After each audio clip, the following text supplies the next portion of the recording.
agora a gente troca de assunto e vamos para o Mato Grosso. Um projeto de lei aprovado pela Assembleia Legislativa de Mato Grosso estabelece critérios mais rigorosos para que empresas recebam incentivos fiscais e concessões de terrenos públicos. A partir de janeiro de 2025, companhias que adotarem políticas restritivas à expansão da agropecuária ou que limitarem a produção em áreas não protegidas pela lei ambiental perderão esses benefícios. O deputado estadual Gilberto Catani, que é autor desse projeto de lei, explicou a medida.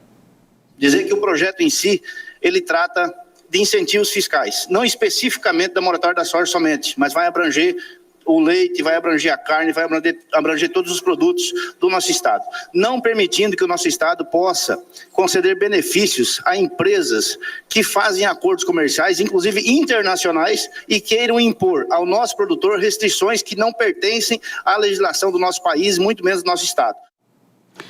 A lei aprovada na Assembleia Legislativa de Mato Grosso e que aguarda a análise do governador Mauro Mendes poderá impactar o acordo ambiental conhecido como Moratória da Soja. Esse pacto, que é a Moratória da Soja, prevê que empresas não comprem e nem financiem soja produzida em áreas abertas após 2008 no bioma amazônico, mesmo que a legislação brasileira permita essa abertura de área ou, como vocês queiram dizer, desmate legal. A Moratória da Soja, na perspectiva da legislação aprovada na Assembleia, é entendida como restrição ao desenvolvimento da agropecuária em Mato Grosso, já que ela limita a expansão em áreas novas lá neste estado.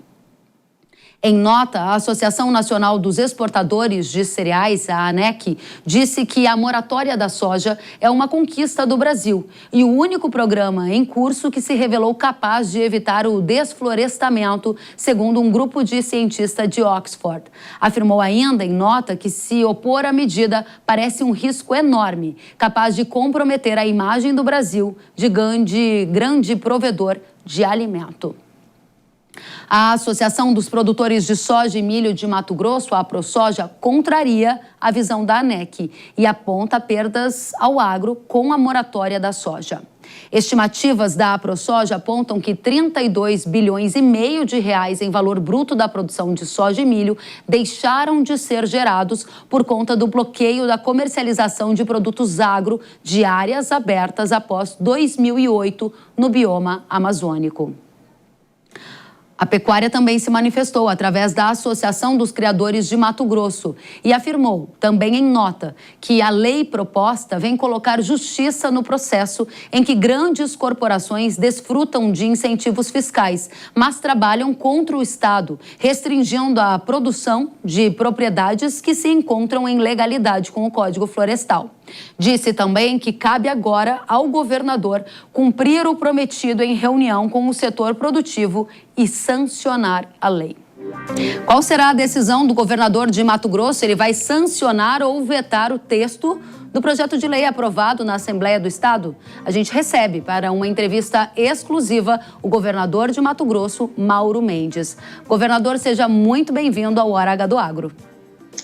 É um prazer estar aqui com você, estar com todos aqueles que nos acompanham nesse momento. Governador, a gente gostaria de saber se o senhor já tomou uma decisão sobre esse PL aprovado na Assembleia. O senhor irá sancioná-lo na íntegra, vai fazer algum veto ou vetá-lo na íntegra? Qual vai ser a sua decisão? Ellen, esse tema é um tema muito relevante para o estado de Mato Grosso. Primeiro que lá atrás, o ano passado, quando nós tivemos mais conhecimento desse tipo de atitude que algumas empresas estavam tomando com relação a uma eventual utilização de mecanismos para impor uma regra, que é uma regra que não está prevista na lei brasileira como forma de comprar ou não deixar de comprar produtos do agronegócio do nosso estado. Fizemos alguns diálogos, isso foi um diálogo que eu diria assim bastante positivo, mas não resolutivo. E há um ano atrás o governo de Mato Grosso mesmo disse que se perdurasse essas sanções que elas estavam fazendo contra o mercado e os produtores do nosso estado, nós também nos sentiríamos no direito de fazer estas mesmas sanções, retalhando ou agindo dentro do princípio da reciprocidade para com essas empresas. E no período aí que sucedeu, de quase um ano, com muitos diálogos, com muitas conversas, mas o efeito prático da suspensão desses mecanismos da moratória não foram efetivados. A Assembleia fez a lei, tomou iniciativa, ela tem prerrogativas para tal e de forma muito concreta e objetiva, nós iremos sancionar a lei aprovada pela Assembleia Legislativa. Então, o governador Mauro Mendes, com exclusividade aqui para a Jovem Pan News, está antecipando a tomada de decisão. Na prática, governador, o que o senhor está dizendo é que a partir de janeiro de 2025, as companhias que adotarem políticas restritivas à expansão da agropecuária ou que limitarem a produção em áreas não protegidas pela lei ambiental vão perder benefícios fiscais, é isto? Exatamente isso, Ellen. Nós não podemos permitir que nenhuma empresa no nosso estado ou no nosso país ela esteja acima da lei. A lei ela vale para todos, vale naquilo que é bom e vale naquilo que é ruim. E a lei brasileira, o Código Florestal brasileiro, ele estabelece de maneira muito clara e objetiva o que você pode e o que você não pode.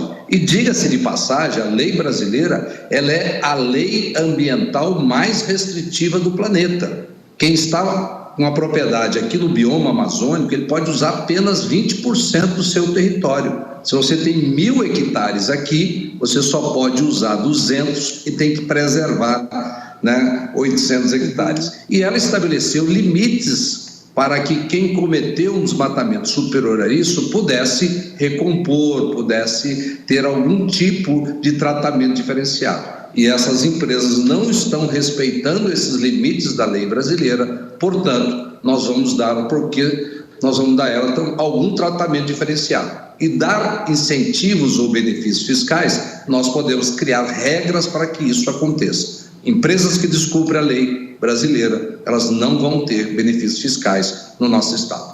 Governador, o senhor falou sobre a moratória da soja. Para que todos que nos acompanham estejam na mesma página que nós, a moratória da soja ela é um pacto ambiental que prevê, por exemplo, a não comercialização e nem o financiamento de soja produzida em áreas abertas após 2008 no bioma amazônico, por exemplo, mesmo que a legislação brasileira permita essa abertura de área em linha com o que o senhor falou.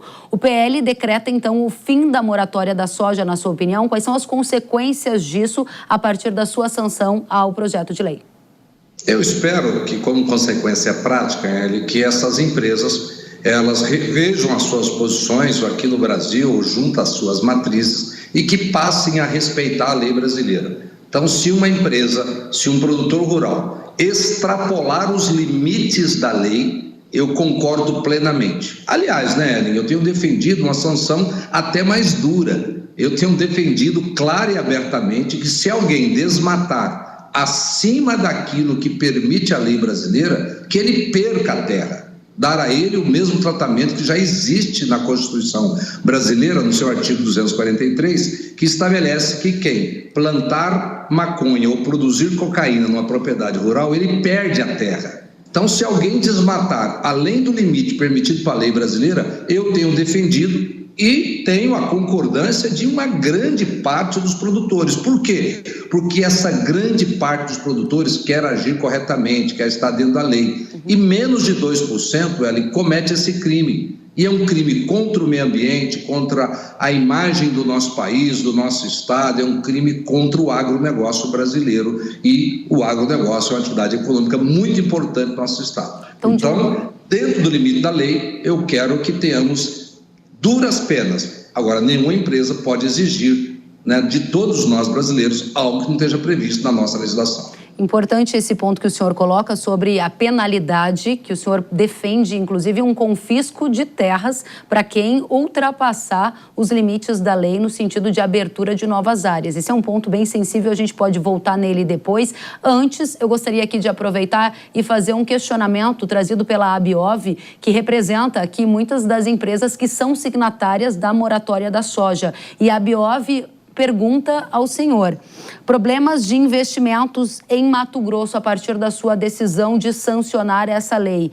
O senhor está considerando que isso pode inibir investimentos de multinacionais no seu estado, por exemplo? Olha, toda decisão, todo rumo que se escolhe tem efeitos positivos e eventualmente negativos. Mas nós precisamos sim vender os nossos produtos, mas eles também precisam comprar os nossos produtos. O estado de Mato Grosso é o maior produtor do país, nós temos grande capacidade de crescer, essas empresas precisam comprar os nossos produtos, nós precisamos vender, um precisa do outro, então eles têm que nos tratar com respeito. Queremos fazer isso, Eli? Não, mas eles não podem desconsiderar uma lei brasileira querendo criar regras para prejudicar o nosso mercado produtivo em Mato Grosso. Quais os efeitos positivos que o senhor projeta dessa tomada de decisão de sancionar o PL que foi aprovado na Assembleia? Eli, o efeito mais positivo é a lei precisa ser cumprida por todos. Nem eu, como governador, nenhuma empresa, seja ela nacional ou multinacional, pode desrespeitar as leis brasileiras e ficar impune. O maior efeito positivo é dizer, lei é lei e tem que ser cumprida e respeitada. E eles não podem criar uma regra superior àquilo que estabelece a lei do nosso país. O senhor acredita que uma consequência direta da sua decisão seja o aumento da abertura de áreas, ou seja, o desmatamento, com a lei brasileira sendo muito cumprida, mas essa é uma consequência que o senhor prevê a partir da sua decisão? Absolutamente não, Eli. Fazer essa interpretação é um equívoco, porque o que eles estão dizendo é o seguinte, olha, a lei brasileira diz, vamos ser numéricos aqui para facilitar a compreensão das pessoas, a lei brasileira diz, se você tem uma propriedade de 1.000 hectares na Amazônia e você pode usar apenas 200 hectares, eles dizem o seguinte, olha, se você usar esses 200 hectares, eu não compro de você. Ou seja, eles não estão aceitando esse limite da lei brasileira. Então, isso não significa aumentar o desmatamento, porque a nossa baliza para desmatamento é a lei. Não é o que essas empresas acham, não é o que eu acho, não é o que qualquer cidadão acha. Aquilo que normatiza uma sociedade, um país civilizado e democrático, é a lei. Então, o nosso parâmetro é a lei. Então, tudo que estiver no limite da lei é legal, é correto, não pode ser considerado como aumento de desmatamento ou de uso da terra. Governador, o senhor tem ideia de qual é o volume em recursos financeiros que o estado de Mato Grosso passará a arrecadar a partir de 2025 com o fim desses benefícios fiscais? Olha, esse é um número que a gente não fez essa conta. Eu não gostaria de fazer esta conta. O que nós queremos não é aumentar a arrecadação com isso, Eli. Nós queremos respeito à lei brasileira. É pedir muito? Pedir que se respeite a nossa lei é pedir muito? Não, é pedir o mínimo e todo cidadão tem que cumprir e as empresas têm que cumprir. Não queremos arrecadar nenhum centavo, queremos que eles cumpram a lei. Cumprindo a lei, ninguém vai perder incentivo fiscal, vão estar todo mundo de boa, vivendo em paz, cada um cumprindo o seu papel. Os nossos produtores produzindo, eles comprando e comercializando o mundo inteiro. Governador, uma última pergunta. A sua decisão deve servir de exemplo para outros governadores de regiões que também passam pela mesma questão em relação à moratória da soja? Eu soube que há outros estados pretendendo imitar, fazer igual Mato Grosso. O senhor já teve conversas nesse sentido? Olha, eu espero que não, eu espero que as empresas retrocedam nessa exigência absurda e que a gente construa um ambiente de paz e não de animosidade e disposição. Eu espero que eles possam rever e entender que eles têm que cumprir a lei brasileira. Ponto. Feito isso, teremos paz no campo, paz nas relações comerciais. Mauro Mendes, governador de Mato Grosso, muito obrigada pela entrevista exclusiva e pela informação exclusiva a todos que acompanham a Jovem Pan News. Volte sempre, as portas estão abertas para o senhor. Muito obrigado, grande abraço a todos. Até a próxima.